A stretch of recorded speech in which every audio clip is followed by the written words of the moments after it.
precisamos aprender a desenvolver, a praticar e a criar. Nós vivemos numa geração que a tecnologia nos estragou. Porque antigamente as pessoas eram muito mais concentradas. Se você for ver há 50 anos atrás, 40 anos atrás, 30 anos atrás, né, na década de 90, aí, né, década de 80 para 90, pouco se falava em autismo, pouco se falava em TDAH, pouco se falava em distúrbios de concentração, distúrbios de comportamento e distúrbios de neurológicos no tato, assim, de você ser concentrado, de você ser uma pessoa de foco, ser uma pessoa que tem a mente organizada emocionalmente. O Sérgio estava falando aqui sobre você se preparar. Quando você vai fazer uma entrevista, alguém que já fez entrevista de emprego? Já? Vocês já entregaram currículo? O que você coloca no seu currículo? Sou lindo, cheiroso, rico, todo trabalhado no sucesso, sou escolarizado, sou polarizado, falo francês, holandês, alemão, japonês, mandarim. Você não coloca isso tudo no currículo? Aí a pessoa vem e fala assim, nossa, que pessoa maravilhosa, é quase um anjo. Aí a pessoa fala assim, vou conhecer esse anjo, porque o seu currículo diz da sua capacidade técnica. Mas o entrevistador, que é o especialista em RH, ele quer ver as suas capacidades emocionais. Uma vez eu participei de uma entrevista na Unimed. Eu vou contar para vocês como foi a entrevista. Um auditório tinha lá umas 120 pessoas. E aí lá nesse auditório, eles distribuíram para nós um passoco assim de folha. E disseram assim, vocês vão responder as questões, passou com assim, não sou exagerada, tá? Tinha umas 8 folhas. Nossa. Aí... Bem diferente, né? Um passuquinho. Aí vocês vão ter que responder todas as questões que estão aí, fazer do jeito que tá pedindo, sem burlar nada, em 15 minutos. Gente, o povo começou a desesperar, porque você nem sabe o passoco que é, você já não desesperou agora? Já não bateu um frio? Imagina você fazer o Enem em 15 minutos. Imagina você fazer o Enem em 1 hora. Tem gente que fica lá 8 horas não passou do nome, porque o resto não tá sabendo. E aí era assim, você tinha que ler. Aí a moça lá do RH falou assim, presta atenção em mim aqui. A moça falou assim, vocês vão ler tudo antes de responder. Gente, mas vocês só têm 15 minutos para responder. Mas leiam tudo antes de responder. Ok? O que vocês acham que o povo fez? Eles leram? Não. Ficaram atentos no quê? Nos 15 minutos. Então a primeira questão estava lá. Qual o seu nome? Qual a sua nacionalidade? Você é casado? O que você acha? Tipo assim, agora eu vou inventar, vou florear, tá? O que você acha do céu ser azul? Aí a questão 4. O que você acha do Rio Paraibuna? A questão 5. Capivaras são fofinhas? E aí foi assim. Aí na questão 8... tá assim, se você chegou atentamente até essa questão, não precisa responder as outras, vá para a última e assine o seu nome. Não foi na questão 8 não. Foi na penúltima questão. Se você chegou até essa questão, não precisa responder das 5 até essa. Vá, assine o seu nome na questão abaixo. Porque era para ler tudo antes. A instrução era, leia tudo antes e depois responda. As 5 primeiras questões eram para ser respondidas. Da 6ª até a penúltima não precisava fazer. Era só assinar o nome na última questão. Gente, teve gente que saiu de lá chorando porque não conseguiu responder todas as questões. E aí entregava. E a examinadora assim, ó, vendo a loucura do povo. Vendo o despreparo emocional do povo. Vendo ali o que aquelas pessoas estavam fazendo. Porque quando você é chamado, você é avaliado emocionalmente. A pessoa não te contrata porque você fala 20 idiomas. A pessoa não te contrata só porque você tem capacidade técnica, só porque você fez curso. O que vai decidir se você vai entrar numa empresa ou não é a sua entrevista. Porque a inteligência emocional ela domina todas as suas outras inteligências e habilidades. Mas quando você não prioriza isso, uma postura, uma guinada, uma decisão, você vai fazer igual aquele povo fez. Gente, eu vou falar para vocês que naquele dia eu estava bem com Deus mesmo, porque eu li o negócio, eu obedeci a mulher. E aí as 5 primeiras perguntas, eu não sei o que era, mas era uma coisa assim muito bobinha mesmo. E aí eu fui lendo, eu leio muito rápido.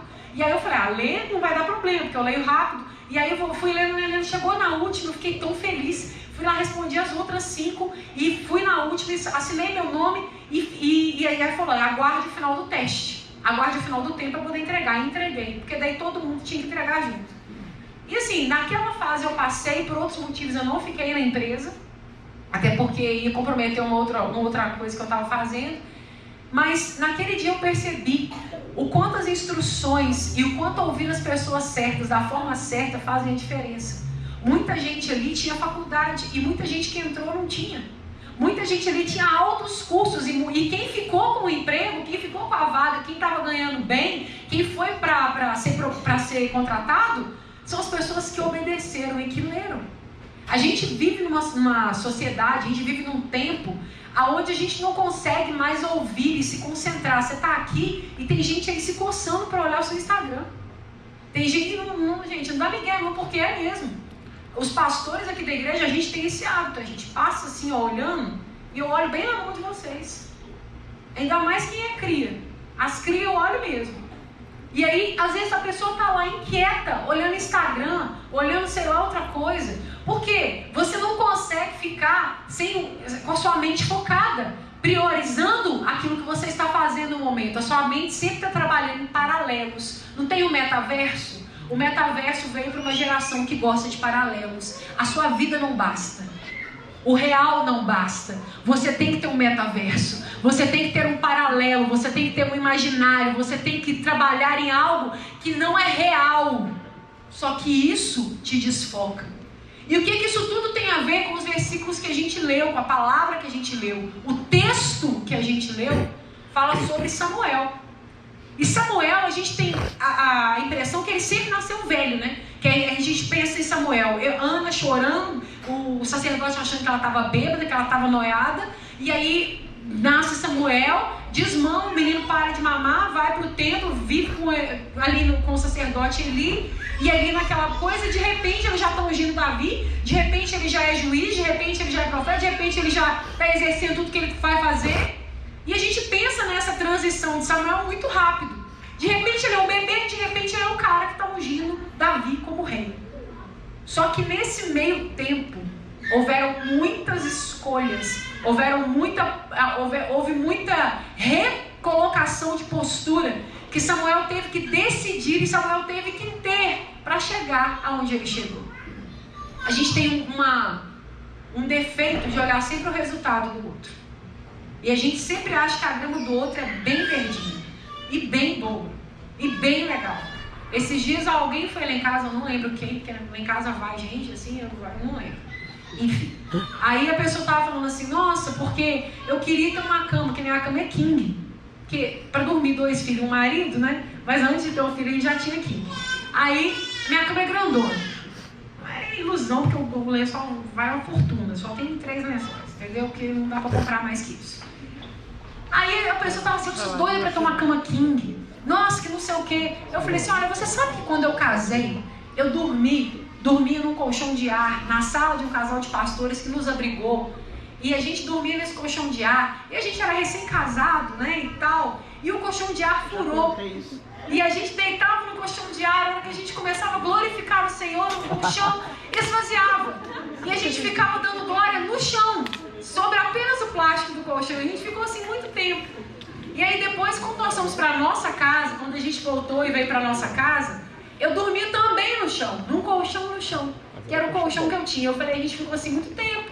A minha cozinha só tinha um fogão, um frigobar que a igreja que me emprestou.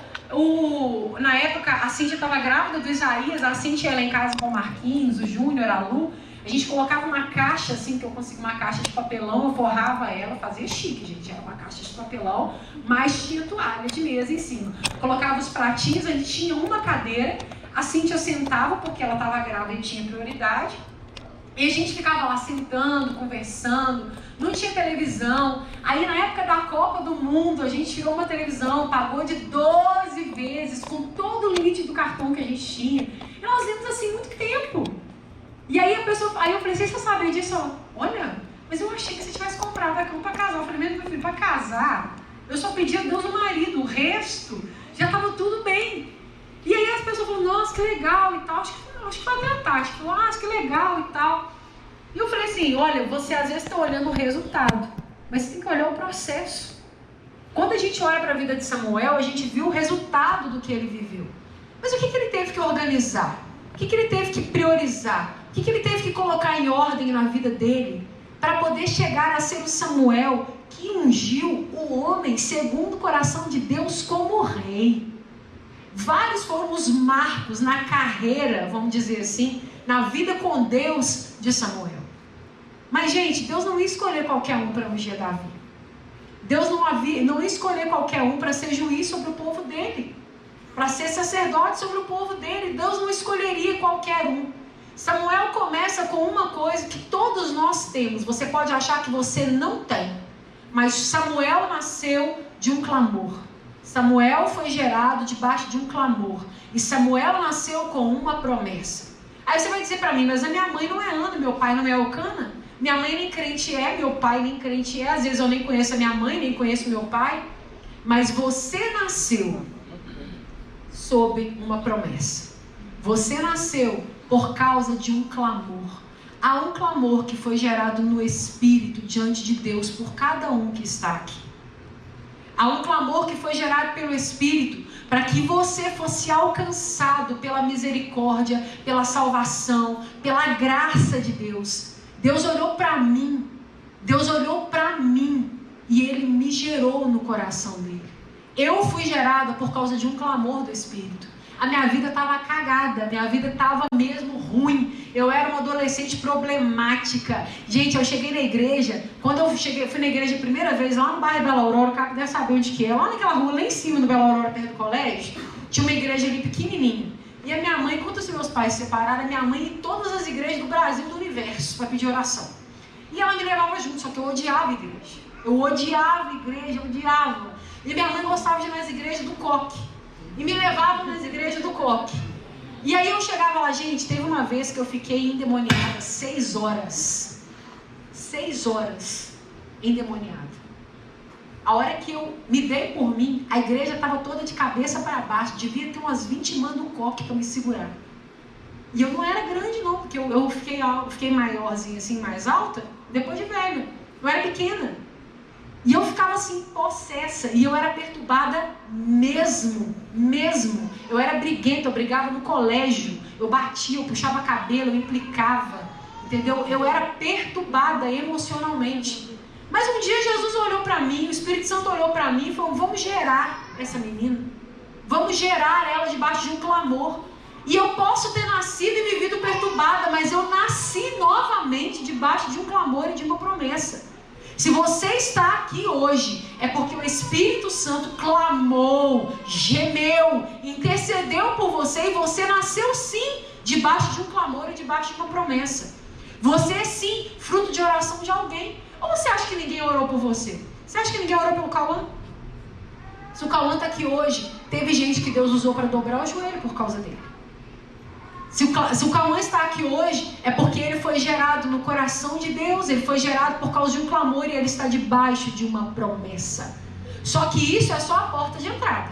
Isso não te garante nada. Samuel nasceu debaixo de um clamor, Samuel nasceu debaixo de uma promessa, Samuel nasceu com a vida toda projetada, tanto por Deus quanto por Ana. Ana disse assim, olha, se Deus me der um filho, eu vou devolver esse filho para Deus. Porque o milagre não é só meu. O meu milagre precisa servir a Deus. Isso é para outro dia. O milagre que Deus gera em você é para servi-lo. Então a Ana disse, olha, o milagre que vai ser gerado em mim, que vai nascer de mim, vai servir a Deus. E quando Samuel foi desmamado, essa palavra desmamado não é só tirar do peito e parar de mamar. É uma criança que é capaz de comer, de se limpar. Uma criança autossuficiente. Então vamos considerar que aí sejam 7 anos. Quando Samuel foi para o templo, o mais velho que ele era, né, em média 6, 7 anos. A Bíblia diz que o pai dele levou ele para o templo, deixou ele lá e voltou para casa. A partir daquele momento, Samuel precisava começar a caminhar sozinho, mas ele era apenas um menino. E aí você diz, não, mas Samuel foi deixado na igreja. Samuel foi deixado no templo. E aí eu vou te fazer uma pergunta, eu quero que você me responda bem sinceramente, mas assim, sem medo de ser feliz. Igreja é lugar de gente boa? Não. Você conhece uns burrinhos aqui? Mas não é só ser burrinho. Você conhece gente que está aqui com uma vida totalmente mascarada? Você conhece? Gente que está aqui, que transa fora do casamento, ou seja, solteiro, que usa uma droguinha, que é viciado em pornografia, que é viciado em jogo. Vamos falar do nosso contexto jovem, tá? Dos problemas que geralmente os jovens enfrentam, tá? Gente que se corta, gente que se mutila, gente que é briguento, gente que é fofoqueiro, gente que é mentiroso, gente que rouba. Eu já cuidei de 2 adolescentes há uns anos atrás, que elas tinham, uma delas era cleptomaníaca mesmo, teve que fazer tratamento e tudo. Você deixasse qualquer coisa perto dela, ela roubava na sua cara e chorava falando que não roubava. Essa era a dor dela. Então igreja é lugar de gente assim. Só que às vezes você convive com gente que peca, mas que está em processo de santificação, como a gente aprendeu durante todo o mês passado, de transformação. Só que Samuel foi para um covil. Samuel foi para um templo onde o pai, o sacerdote, o pastor era um frouxo que não corrigia os filhos, que viu e deixava os filhos fazer o que quisesse, e era um homem, às vezes, que tinha tão pouca visão de Deus, que quando viu a mãe de Samuel clamando, achou que ela estava o quê? Bêbada. Era um pastor que não conseguia identificar o clamor de uma vida, mas julgava uma vida por aquilo que ele via, mas não entendia. Esse era o pastor que ia cuidar de Samuel. E os filhos dele eram pessoas mercenárias, que estavam interessados naquilo que o templo poderia oferecer. Samuel foi levado para um lugar onde os filhos do pastor roubavam da igreja. Samuel foi levado para um lugar onde os filhos do pastor pegavam as meninas tudo da igreja. Vamos contextualizar? Samuel foi levado para uma igreja, Samuel foi levado para congregar numa igreja onde todo mundo pecava deliberadamente e tinha lá os crentes que e depois ia todo mundo para o culto adorar a mão e levantar a Deus e falar: ai Senhor, vem sobre mim, invade com tua luz a minha escuridão. Deus falou: nossa, mas a escuridão aí está grande mesmo. Esse era o contexto onde Samuel foi inserido. Só que quando Samuel olha, ele fala: eu sou a resposta de oração. Eu sou a resposta de um clamor. A minha mãe não podia ter filhos, mas ela clamou e Deus me deu. Então eu sou um milagre.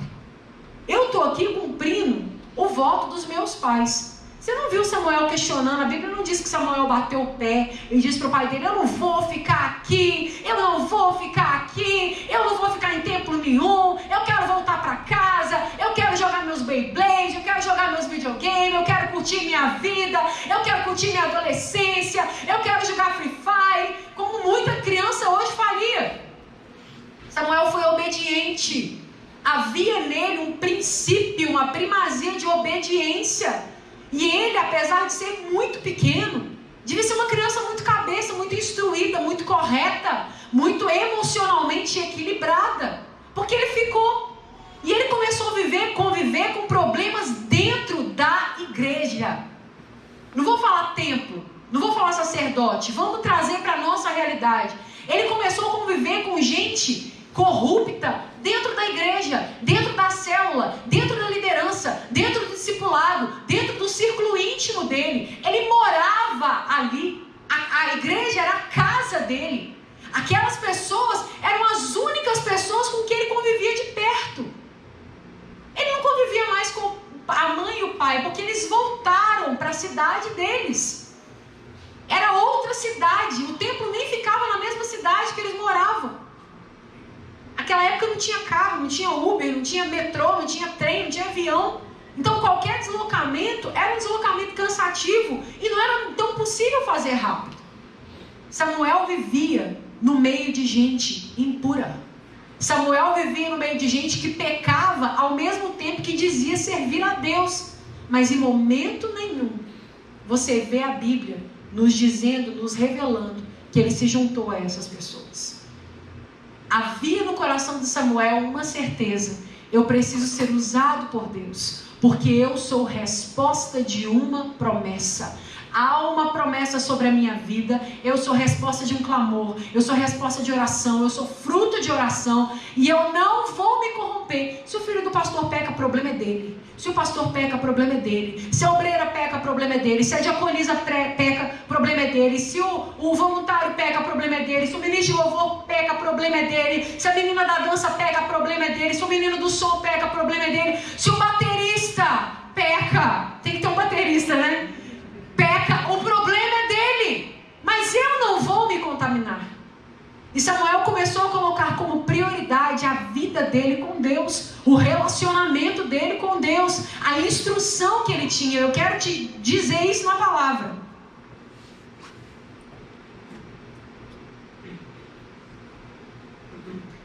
Versículo 18, capítulo 2, versículo 18, 1 Samuel diz assim: Samuel continuava no serviço de Deus, o Senhor.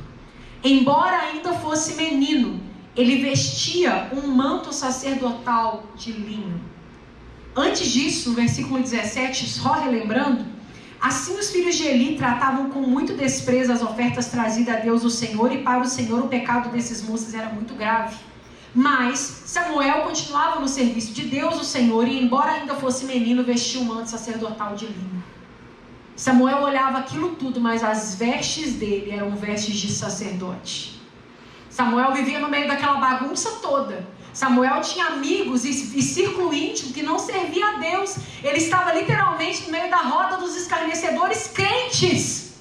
Mas nem por isso as vestes dele não eram vestes de sacerdote. Tem muita gente olhando para mim aqui que tem um chamado, uma palavra, um selo, uma unção liberada sobre a sua vida, e você sabe disso. Você tem convicção disso. Você só não vive essa convicção. Você sabe, tem muita gente aqui fugindo daquilo que Deus diz para você. E você foge de várias maneiras. Você foge negando, você foge pecando, você foge fazendo aquilo que Deus não falou para você fazer. E dentre outras fugas, muitas outras fugas. Mas não vamos nos atentar nas fugas, não. Você está aqui hoje e há sobre você uma palavra, há sobre você uma unção, há sobre você um selo, há sobre você o gerar do Senhor, o clamor do Espírito de Deus. Mas você não se comporta como alguém separado por Deus. Se alguém olha para você, vê em você a aparência de qualquer coisa, menos de servo de Deus. Tem gente aqui que quando você fala que é crente, as pessoas riem. As pessoas falam, você é crente? Então eu sou um Papa, então eu sou um Corsa, então eu sou um Fusca. Você já parou para pensar isso? Isso é uma vergonha. Alguém tem que olhar para você e você falar assim, eu sou crente. Nossa, é verdade, né? Faz todo sentido. Faz todo sentido você ser crente. Gente, eu tinha vergonha de dizer que eu era crente. Mas eu tinha uma desculpa de dizer assim, eu não vou ficar falando que eu sou crente, porque as pessoas têm que perceber e tal. Eu já contei para vocês que os meus filhos me confrontaram nisso. Eu tinha vergonha de dizer quem eu era. Não era por causa de Deus, era por mim, por dificuldade de assumir identidade. Aí hoje nós fomos lá no Clube Cascatinha levar os meninos no aniversário do menino que faz futebol, do Kenzo, que é um menino que faz futebol com o Abraão. É do Guilherme, né? Não é Kenzo não. Aí... Kenzo é o outro amiguinho lá, que é o japonês lá, amigo dele. Aí, gente, eu tô confundindo tudo. Aí nós fomos lá. Aí nós começamos a conversar com os pais do Kenzo. O Sérgio, né? Nas rinites dele, atacado e tal, aquela coisa toda, ficou mais afastadinho. E aí nós começamos a conversar com os pais do Kenzo, que é o outro amiguinho. E aí a gente começou a conversar na terceira palavra, assim, no terceiro momento, a mãe dele falou assim, vocês são crentes? Eu falei, sim. Ela, eu sou da Igreja Batista. Eu falei, olha que bênção, qual a Batista? Ela falou qual Batista, que é ali perto mesmo, ali atrás da Mundial Copamento ali, tem uma igrejinha e tal. Porque a gente começou a conversar sobre cidade.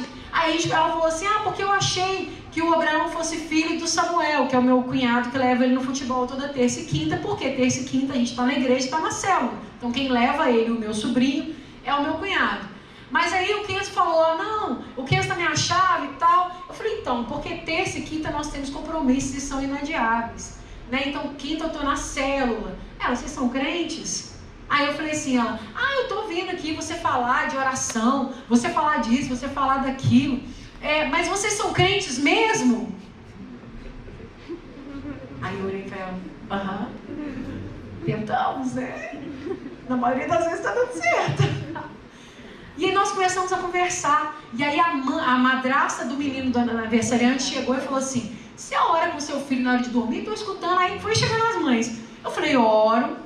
E aí tem dia que o Abraão dorme, eu acordo ele, falo, vamos terminar de orar. E aí ela falou, ai que bonito isso. Eu falei, faz com a sua filha, faz com a Luísa, faz com o Guilherme, faz com as crianças, é uma bênção orar. E ela falou assim, olha, eu achei mesmo. Eu falei, ela tem cara de crente. E eu tava assim, de moletom, de tênis e tudo. Eu falei, olha que legal, que bênção e tal. Mas gente, eu fiquei feliz por ter sido descoberta. Eu fiquei feliz por ter sido identificada. Eu fiquei feliz por ter trazido à tona o que Deus tem feito no meu coração. E ali, naquele aniversário hoje, eu fui mandar um áudio para a Lu. Se você pegar o fundo do áudio, tá lá, pagodão, porque eu estava na frente da caixinha. E aí o Sérgio assim, a Lu vai achar que você está na gandaia.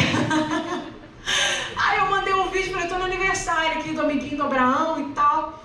Aí, mas nós estávamos ali, sentados ali, no meio de tanta gente assim, e eu fui vendo as necessidades. Eu falei, meu Deus, essa mulher aqui tá perdida, esse cara aqui deve estar com problema no casamento, essa aqui já falou que tá, essa mãe aqui tá com a fé abalada, esse pai aqui não sei o que, tá cansado. Aí já pegamos o WhatsApp, já vamos fazer um grupo das mães, dos meninos do futebol, pra gente tomar chá e conversar sobre boletos, essas coisas que mãe faz.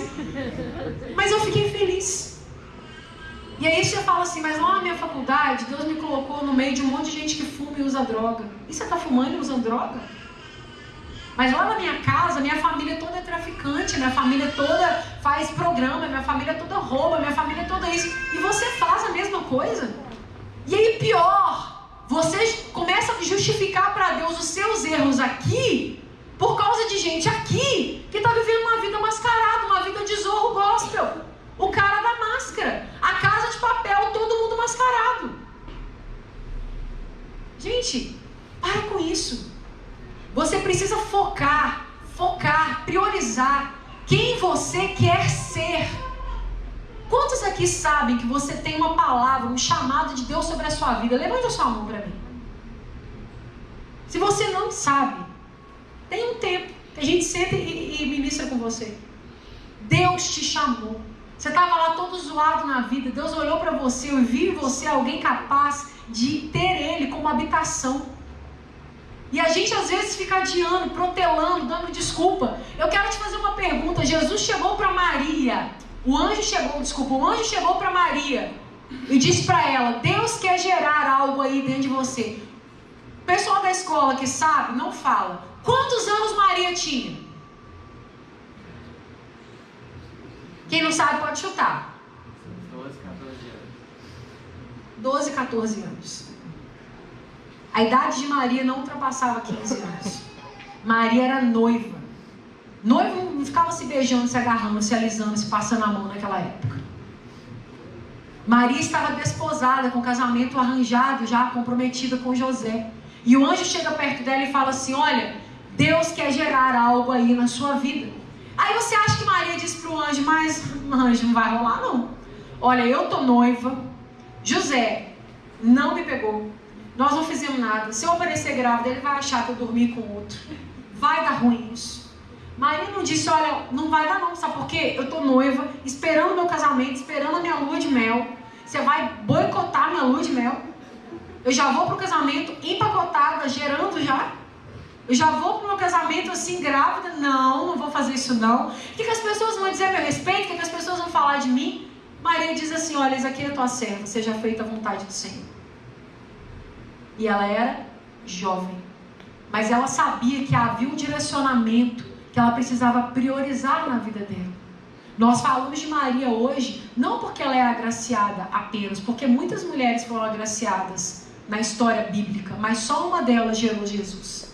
Só uma delas emprestou o útero para gerar o Messias. E foi Maria, uma jovem, alguém muito novo. Às vezes você olha para você e fala assim, mas Deus não vai me usar porque eu sou muito novo. Deus não tem problema com idade, Deus tem problema com canalice. Deus não tem problema com idade, Deus tem problema com babaquice, com mentira, com fingimento. Isso aí Deus tem problema mesmo com gente dissimulada, falsa, fingida, que é uma coisa aqui, uma coisa lá fora. Isso Deus tem problema. Quem olha para você acha que você é um anjo, mas você é uma legião, de tanto que você apronta. Isso Deus tem problema. Agora eu vou te dizer, Deus teve problema em usar José, que era jovem? Deus teve problema de usar João Marcos no Novo Testamento, que era primo de Barnabé, que a Bíblia diz que ele era muito, no livro de Atos diz que ele era muito útil para a igreja, para o serviço do reino, muito útil. Era um menino, João Marcos. Deus teve problema de usar uma moça nova, órfã, chamada Esther. A falta de pai, a falta de idade não impediu Esther de ser rainha. O que impedia a Esther de ser rainha era a falta de prioridade. Quando o primo dela, o tutor dela, chega para lá e fala assim, olha, o que você vai fazer vai salvar todo um povo, se posiciona. O que você vai fazer vai salvar de onde você veio, toma posição. Alguém exortou Esther, Esther ligou a luz e falou, eu vou engatar agora e vou ser uma mulher de Deus. Deus não teve problema de usar Daniel, que era um jovem. Agora, Daniel vivia onde? Em Jerusalém? Daniel vivia onde? No lugar mais santo, mais lindo da terra? Não. Daniel vivia no reino, no império babilônico. Daniel orava. Era um rapaz de oração. Era um rapaz de vida com Deus. Era um rapaz de jejum, de princípios. E ele não se contaminava com aquilo que o palácio oferecia. Não importa onde você esteja. Às vezes você está num lugar que está parecendo ser muito bom.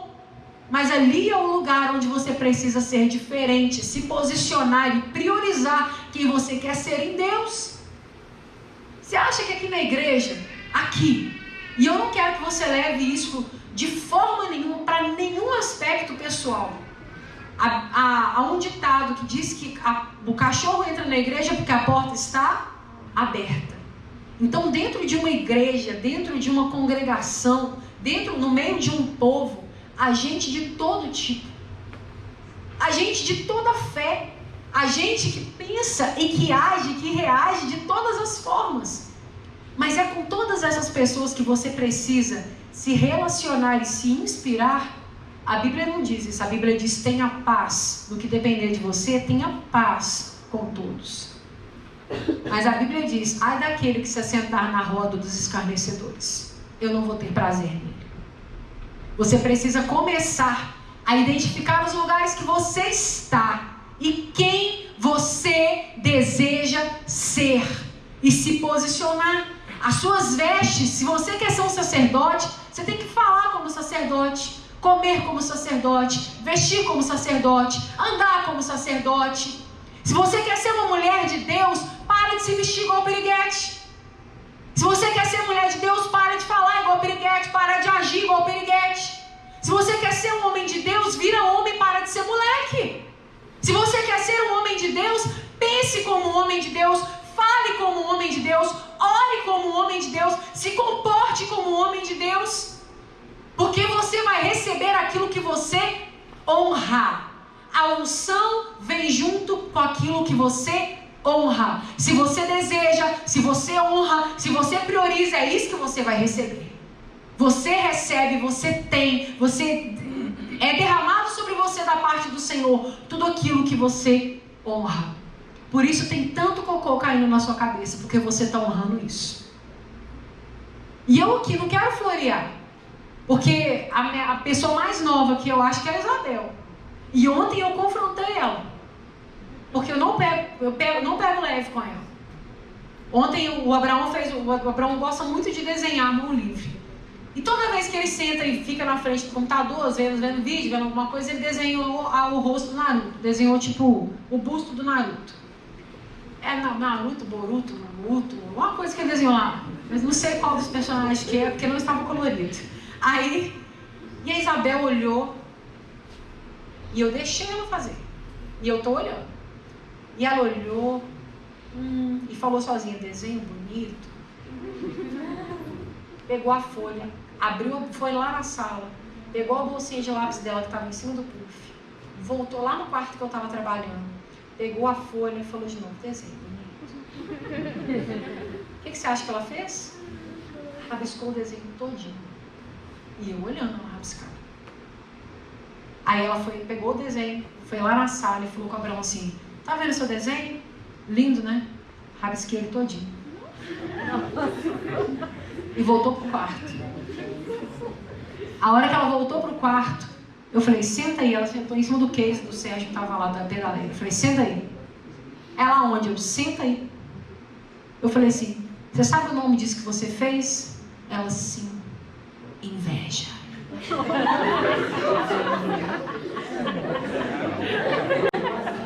Assim mesmo. Que ela é sincera até pra tomar fumada, né? Ela: sim, inveja. Eu: e mais o que ela? E ciúme. Aí eu: Isabel, por que você fez isso? Aí ela: porque os meus desenhos não são tão bons.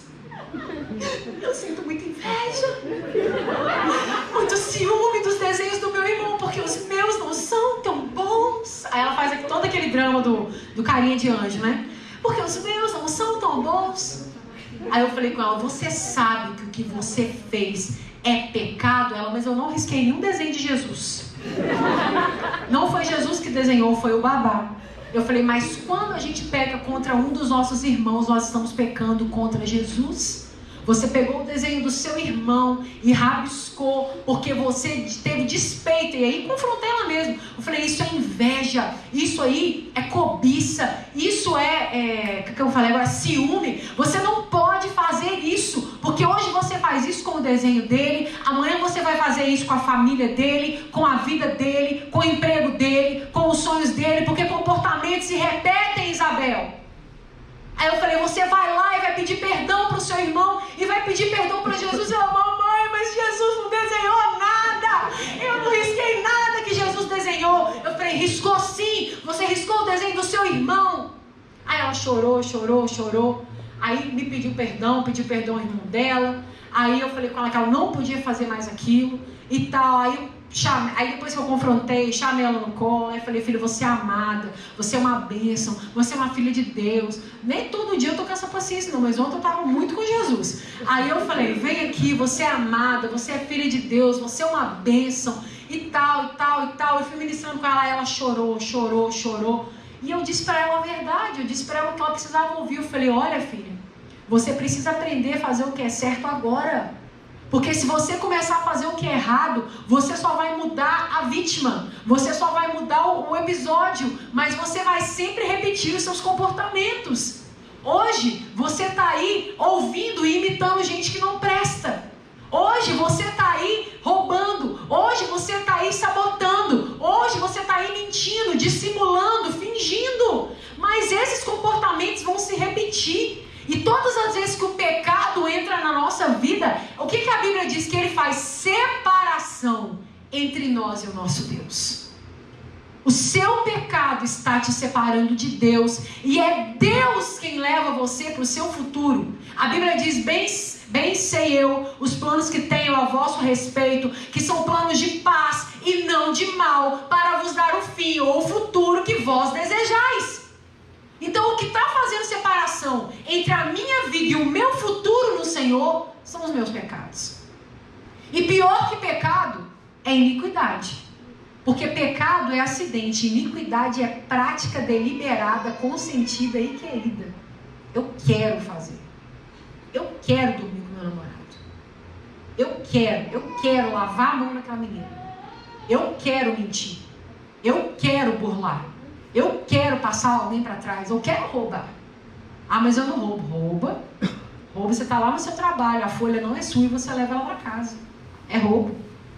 A caneta não é sua e você leva ela para casa. É roubo. Essa semana eu fui trabalhar num lugar e eu precisava ir no Bahamas comprar uma corda de varal. E aí eu fui colocar a máscara no rosto, a máscara rebentou. Meu Deus do céu, como é que eu vou? Aí fui tentar amarrar. Eu, delicada, né, como um coice de mula, arrebentei a máscara todinha, tentando amarrar a máscara.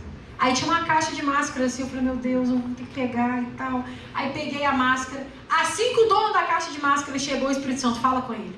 Porque eu fiquei incomodada, porque eu peguei uma máscara que não é minha. Aí, gente, eu aqui, ó, lutando contra o demônio. É ruim que eu vou dar lugar pro diabo entrar nas minhas costas. Aí o cara chegou, eu falei, eu peguei uma máscara da sua caixa, tá? Ele, tá. Eu falei, não, mas eu preciso te falar que eu peguei uma máscara da sua caixa. Ele, tá bom, se você precisar de mais, pode pegar. Não, só preciso de uma, porque a minha arrebentou. E eu fiquei feliz, eu fiquei aliviada de fazer aquilo. Porque quando você começa a se posicionar e quando você começa a se endireitar com Deus, o Espírito Santo começa a cobrar umas contas de você aí. Você chega no culto, o Espírito Santo fala, você não vai ofertar sem pedir perdão. Vai lá e pede perdão. Vai lá e se conserta. Você chega no culto e senta, e a hora que você vai abrir o celular, o Espírito Santo fala, fecha. E você vai e fecha. A hora que você vai chegar perto de tal pessoa para falar da vida de alguém, o Espírito Santo fala, cala a boca.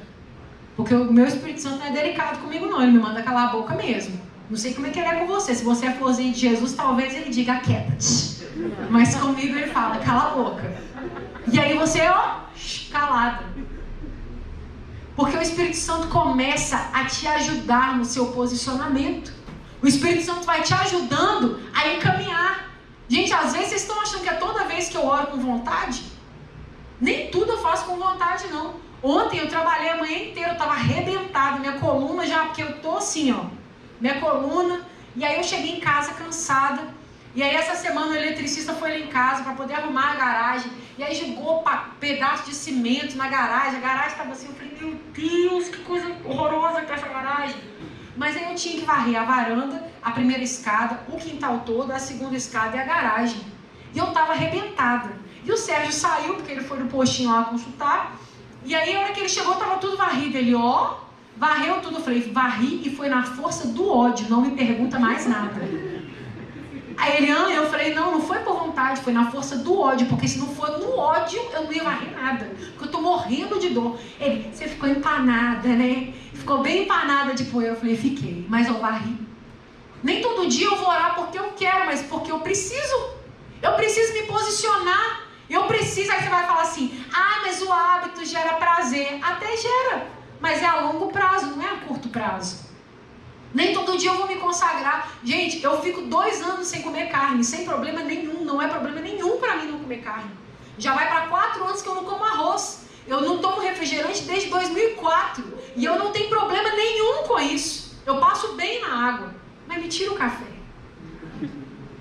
É perturbação espiritual. E tem dia que o Senhor, teve um dia que o Senhor falou comigo, sem café, 3 dias. Você vai falar assim, mas 3 dias? Mas... eu gosto de café. Eu gosto mesmo. Eu tomo um pouquinho de manhã, um pouquinho de tarde, um pouquinho de noite. Eu já diminui muito a quantidade. Mas é algo que eu gosto. E eu não fiz porque eu queria, eu fiz porque eu precisava. Tem vezes que eu não faço visita porque eu quero, eu faço porque eu preciso me posicionar. Sexta-feira eu trabalhei de manhã, trabalhei de tarde. Não, quinta-feira eu trabalhei o dia inteiro, cheguei em casa, fui buscar a Isabel na escola, voltei para casa, fiz o lanche da célula, fui para a célula, depois da célula fui levar uma pessoa em casa lá do outro lado do mundo, depois do outro lado do mundo eu fui fazer uma visita e cheguei em casa meia-noite. O Sérgio até mandou mensagem no grupo da liderança perguntando cadê eu. O povo ligando para o pronto-socorro, para o IML, e me procurando. Mas você acha que eu fiz porque eu queria? Eu queria estar deitada desde a hora que eu me levantei. E depois que eu levanto, a primeira coisa que eu quero é dormir de novo. Mas eu fiz porque eu precisava. Se eu quero me posicionar como mulher de Deus, eu preciso trabalhar e agir como uma mulher de Deus. Nem todo dia eu quero orar. Nem todo dia eu quero jejuar. Nem todo dia eu quero ler Bíblia. Esses dias eu estava lá em Belo Horizonte, eu tive um tempo, uma tarde sozinha, a Isabel dormiu. Aí na minha frente tinha uma Bíblia com expositiva. E aí eu gosto muito de estudar, modo expositivo de pregar, de estudar. E aí eu comecei a ler, tirar foto, mas porque eu preciso aprender.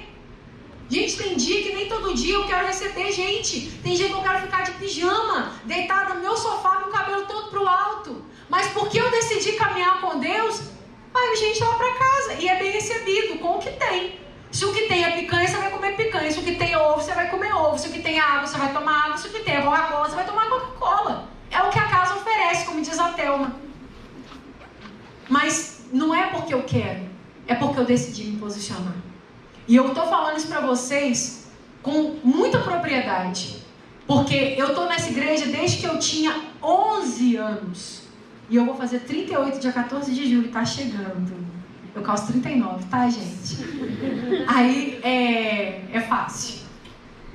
39, 40. E aí eu vou fazer 38, que eu falei, né? 38 anos mês que vem. Então olha quanto tempo eu tô aqui. Mas eu custei a engatar a quinta marcha. Porque por muito tempo eu sabia o que Deus tinha para minha vida, mas eu ficava com medo de assumir. Por muito tempo eu sabia o que Deus tinha para minha vida, mas eu ficava me escondendo atrás de pessoas, eu ficava me escondendo atrás de comportamentos, eu ficava me escondendo atrás de atitudes. Por muito tempo eu tinha vergonha, por muito tempo eu andei com gente errada, por muito tempo eu me aliancei com situações, com lugares, com pessoas erradas. Por muito tempo eu troquei promessa por proposta. Por muito tempo eu não tive identidade. Eu sabia que Deus faria algo, que Deus queria fazer algo, mas eu não me preparava para isso. Eu não me colocava na brecha, eu não me colocava na disposição disso. E muitas vezes eu justificava, mas na igreja tal coisa, mas na igreja tal coisa. E assim, quem nos conhece mais de perto sabe, a gente já sofreu muito baque aqui na igreja, não foi pouco, quando a gente, Sérgio e eu. Nós já sofremos muito baque. Nós já fomos pastores de uma igreja que saiu do zero em outra cidade. Do zero, começou no terraço da minha casa. Quando a igreja foi tirada de nós por causa de ego de um outro pastor da Casa da Bênção naquela cidade, nós tínhamos 50 batizados, fora quem não era batizado. E essas pessoas todas foram entregues para outra igreja e nós voltamos com uma mão na frente e outra atrás para Juiz de Fora. E se eu tivesse justificado para Deus que eu não queria mais servir, que eu não queria mais a promessa, que eu não era separada, que eu não tinha sido gerada, se eu quisesse justificar para Deus que eu queria desistir por causa disso tudo, eu vou confessar para vocês, foram anos de muita dor, foram anos de muito sofrimento, mas no meio disso tudo, Deus gerou alguém que Ele queria em mim. Deus trabalhou na minha vida. Eu me encontro com esse pastor que foi o responsável por toda essa bagunça, e eu abraço ele, e assim com o coração leve, com o coração solto diante de Deus mesmo. Porque eu vi que aquela pessoa ali foi um instrumento de cura para a minha vida. Foi um instrumento de transformação para a minha vida. Só que eu precisei priorizar o que Deus queria. Eu precisei me posicionar. Eu precisei parar de pecar. Eu precisei parar de mentir. Eu precisei parar de me enganar, de enganar a outros. Eu precisei começar a falar toda a verdade. Semana retrasada, nós ouvimos a palavra sobre a mulher do fluxo de sangue, no final de semana de milagres. E há uma coisa naquela palavra, que quando Jesus pergunta, alguém me tocou, porque de mim saiu poder para curar, a Bíblia diz que aquela mulher tremia, e ela diz para Jesus, fui eu. E aí a Bíblia diz logo em seguida, e ela contou para Jesus toda a verdade. Aquela mulher contou tudo, contou todas as dores, contou tudo aquilo que ela havia feito, tudo aquilo que ela havia vivido. Ela parou de se esconder, ela parou de se sabotar, ela parou de se boicotar, ela parou de viver isolada, quando ela contou tudo e se entregou para Jesus. Você está aqui hoje, e às vezes você olha ao seu redor, e você vê os seus amigos pecando, seus amigos caindo. Você olha para nós como liderança e nós sim temos falhas. Graças a Deus não são falhas graves. Graças a Deus não são pecados graves. Eu fico muito feliz de congregar numa igreja onde as pessoas que exercem liderança se preocupam em viver uma vida santa com Deus. Porque quem está na igreja há muito tempo sabe que igreja tem muita treta feia. Mas não é por causa disso que eu vou deixar de amar a Jesus e de servir a Ele. Mas eu preciso me posicionar. Você precisa se posicionar. Para de achar que você é um jovenzinho que vai ficar aí vindo de culto em culto. Para de achar que você é um jovenzinho que vai vir de conferência em conferência. Que você só vai servir para passar o baldinho de oferta. Que você só vai servir para entregar a bala na porta da igreja. Gente, eu estou olhando para pastores e pastoras aqui. Amém? Amém. Amém. Amém. Eu estou olhando para missionários e missionárias aqui. Eu estou olhando para gente que não vai ficar Juiz de Fora. Eu estou olhando para gente que não vai ficar em Minas Gerais. Eu estou olhando para gente que não vai ficar no Brasil. E Deus vai te fazer um pastor sendo um engenheiro. Deus vai te fazer um pastor sendo um médico. Deus vai te fazer um pastor sendo um militar, sendo uma enfermeira, sendo uma mãe de família. Porque não importa a sua profissão, o seu chamado, quando trabalhado nas mãos de Deus, vai gritar e vai fazer com que você se mova na direção do Senhor. Samuel tinha muitas tarefas, muitas atribuições, mas acima de tudo ele era um homem de Deus. Você pode falar que ele era juiz, que ele era profeta, que ele era sacerdote. Você pode falar que ele era filho de Ana. Você pode falar que ele foi o responsável por ungir Davi. Você pode falar que ele foi o responsável por repreender, Saul. Você pode falar que ele foi e fez muitas coisas, porque realmente ele foi e fez muitas coisas. Mas acima disso tudo ele era um homem de Deus. Se Deus dissesse para ele: Samuel, para de fazer isso tudo, ele continuaria servindo a Deus. Samuel foi criado no meio de um covil de gente hipócrita. Samuel foi entregue ainda criança, ainda muito jovem, ainda com a sua formação intelectual e emocional, em formação, em crescimento. Mas mesmo assim, ele decidiu não olhar para o que as pessoas estavam fazendo, não olhar para o que as pessoas estavam falando. Tem gente aqui, e o Espírito Santo traz isso ao meu coração, que você tem o desejo de abrir uma célula, que você tem o desejo de abrir, de ser líder numa célula. E sabe por que você não abriu? Porque alguém te desencorajou. Sabe por que você não fez? Porque você está olhando para gente que fala mal disso. Sabe por que você não fez? Porque você está se espelhando em pessoas que fazem isso mal e porcamente. E a Bíblia diz: ai daquele que faz a obra do Senhor relaxadamente. Tem sonhos aqui. Tem gente que sonha em trabalhar no TK, no Casa Kids. Tem gente aqui que sonha em entrar pro louvor. E você não procurou quem pode te ajudar nisso até hoje. Porque você está olhando: ah, mas fulano está lá e está pecando. Fulano está lá e está errando. Essa pessoa faz célula quando quer. Essa pessoa faz o que quer da vida. Essa pessoa é líder de célula e não vem no culto. Essa pessoa é líder de célula e é fofoqueiro. Essa pessoa é líder de célula e está em pecado. Para de olhar para os filhos de Eli. Para de olhar para Eli. Começa a olhar para o seu chamado, para Jesus. Você só vai ser e ter os resultados que Samuel teve e foi quando você se posicionar como ele se posicionou. Muita gente podia estar aqui hoje. Não ia ter culto. Realmente não ia ter culto. Ia ter o jantar segunda-feira, mas como a gente vai ter encontro, como a gente vai ter outros gastos muito abençoados aí pra frente, a gente resolveu segurar, porque dinheiro não nasce em árvore. O seu nasce? Não, o meu nasce aqui, ó, na ralação. E aí a gente resolveu segurar. E realmente não ia ter culto hoje, porque ia ter a questão do jejum, aquela coisa toda. Mas por que tem tanta gente que não está aqui? Porque resolveu priorizar as suas próprias questões, os seus próprios compromissos. Tem gente que não está aqui hoje porque não quer crescer como jovem.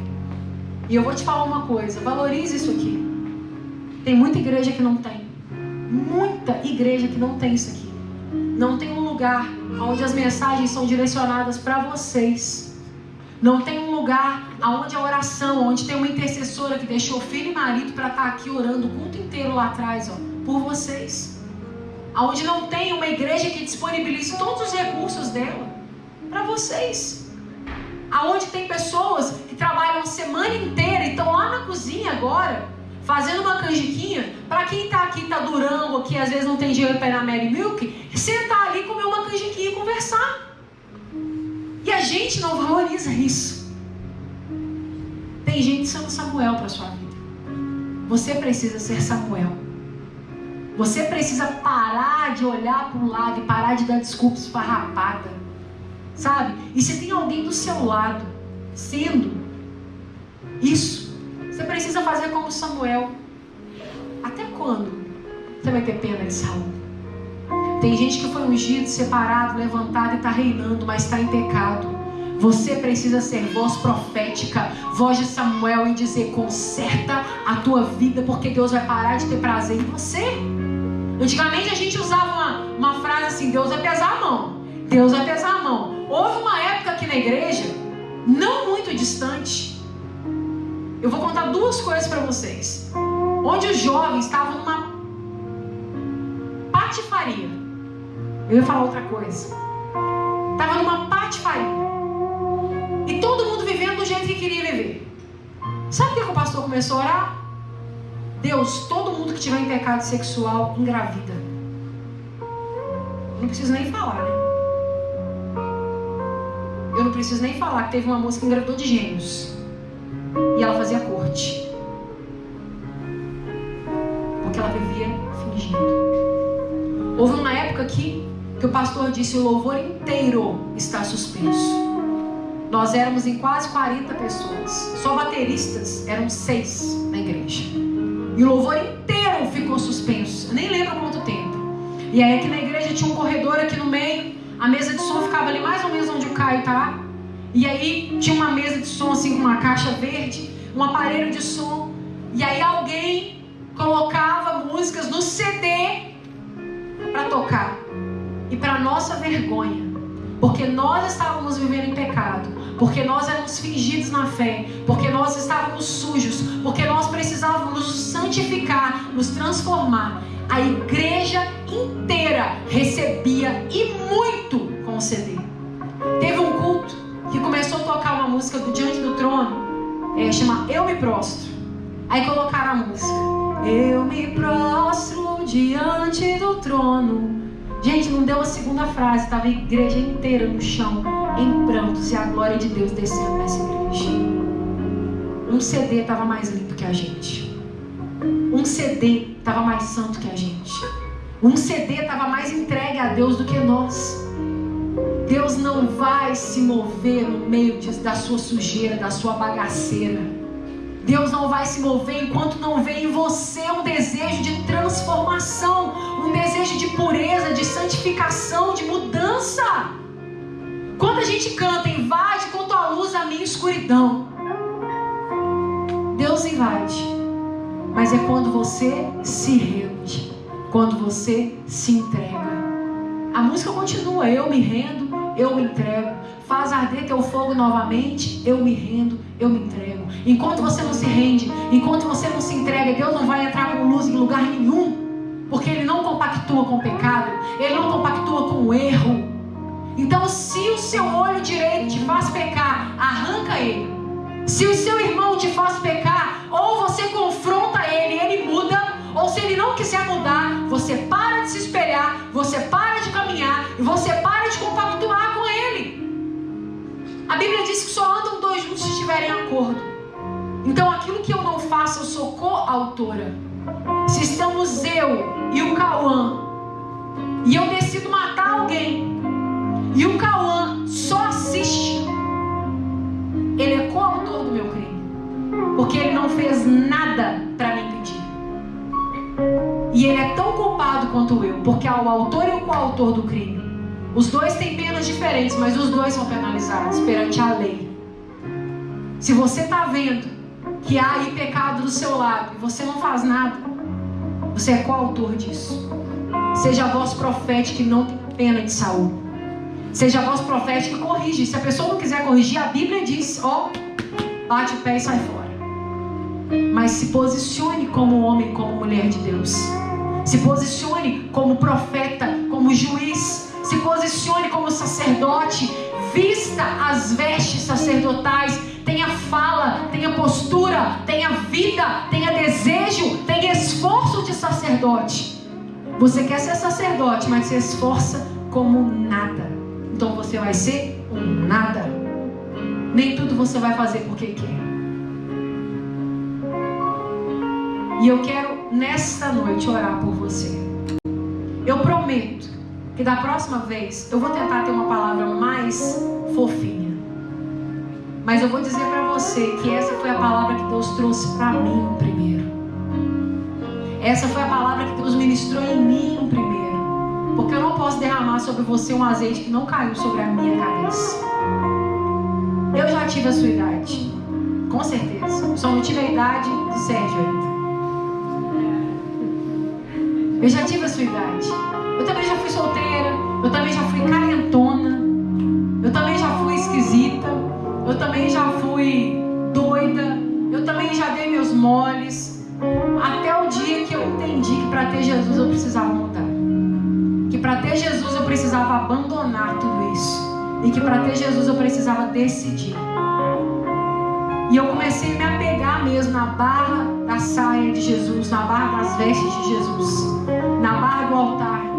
Gente, e desde que eu me entendo por gente aqui nessa igreja, tudo que tem eu tô. Tudo que tem eu tô. E aí tem gente que, mas é doido, é puxar saco. Pode falar o que você quiser. Eu não me importo. Tô nem aí, a vida é minha. Deixa você puxar saco, cuida de sua vida. Eu tô aqui porque eu sei o que eu preciso e eu sei onde eu quero chegar. E eu quero chegar aonde Deus quer me levar. Eu quero orar por você. Fique sobre seus pés.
Eu disse para Deus: Deus, está doendo muito.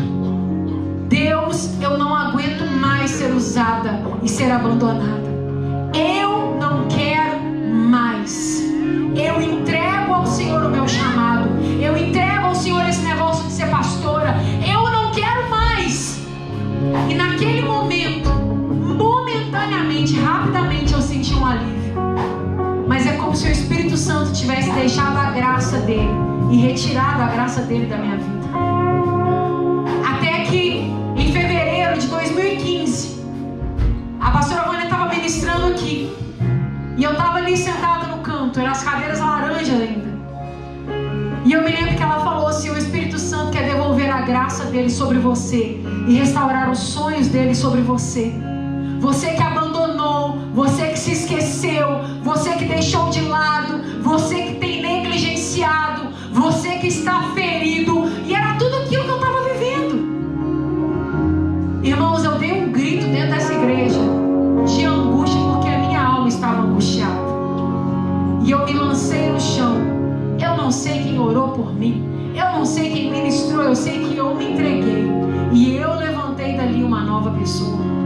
Eu pedi perdão a Deus, porque a coisa que eu mais me arrependo na vida foi de ter feito essa oração para o Senhor, que eu não queria mais. Eu não tenho esse direito, porque Jesus foi até o fim por mim. Isso era o que mais me doía, isso era o que mais me envergonhava. Mas se eu posso falar isso para você hoje, é porque um dia eu disse para Jesus: eu quero, Jesus, eu quero te dar tudo que é meu.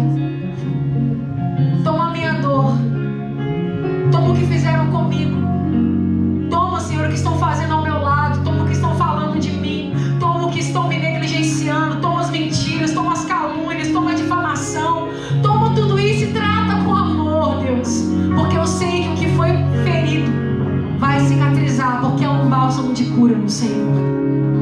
Então não importa como você está aqui hoje, não há nada que o amor de Deus não possa reparar. Não importa como você está aqui hoje, não há nada que o amor de Deus não possa